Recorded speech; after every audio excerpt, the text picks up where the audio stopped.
मीरपुर नाम के शहर में तेजस अपनी पत्नी नीरू के साथ रहता था। पति पत्नी दोनों ही नौकरी करते थे। एक दिन तेजस गांव अपनी माँ के पास फोन करता है। हेलो, प्रणाम माँ। जीते रहो माँ, तुम दादी बनने वाली हो हैं?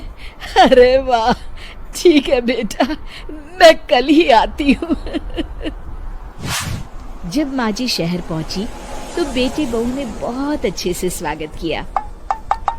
लीजिए माँ जी, चाय। अरे गर्मा गर्म पकोड़े ले आओ माँ के लिए। नीरू रसोई में गई और 2 मिनट में ही पकोड़े ले आई। जी ये लीजिए। बहू जादू से बनाए हैं क्या? अभी तो रसोई में गई थी।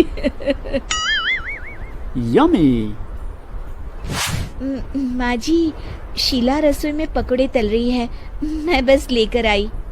हे भगवान, मेरा धर्म भ्रष्ट कर दिया तूने। अब तो गंगा जल से शुद्धिकरण करना होगा। दूसरे दिन, माँ जी मैंने नाश्ता बना दिया है। घर से बाहर जाकर चाकरी करने की। वैसे भी घर का काम खुद करने से घर में बरकत आती है, समझी? पर माँ जी। पर वर कुछ नहीं, इस महीने की पगार मिले फिर ऑफिस बंद है। हाँ। रात को नीरू तेजस से कहती है, सुनिए जी, माँ जी बोल रही थी कि मैं नौकरी छोड़ दूं।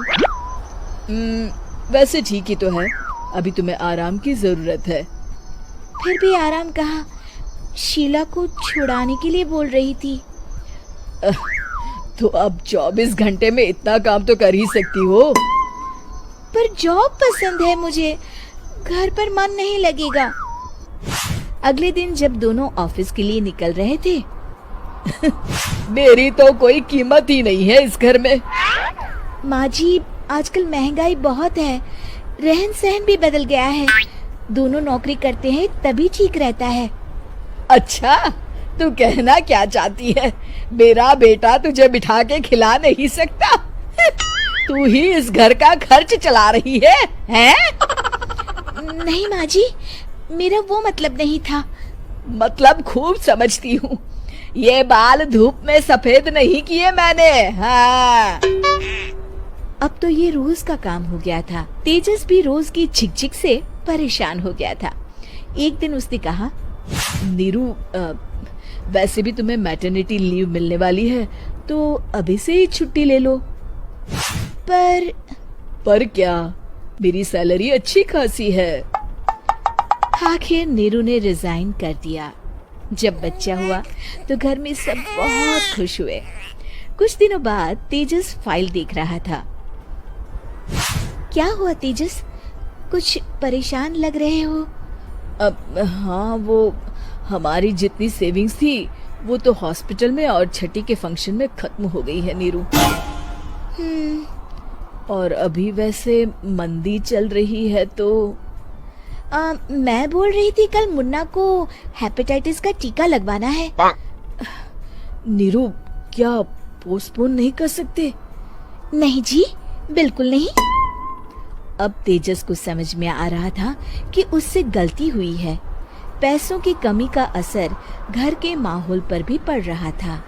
अगले दिन, बेटा मेरा चश्मा और ये दवाइयाँ ले आना, पर्चा देते हुए माँ जी ने कहा। जी।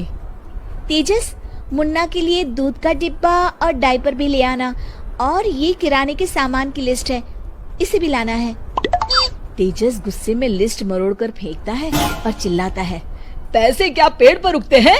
ये ले आना, वो ले आना। अरे पर ये जरूरत का सामान ही है। वो गुस्से में बिना कुछ कहे ऑफिस चला गया।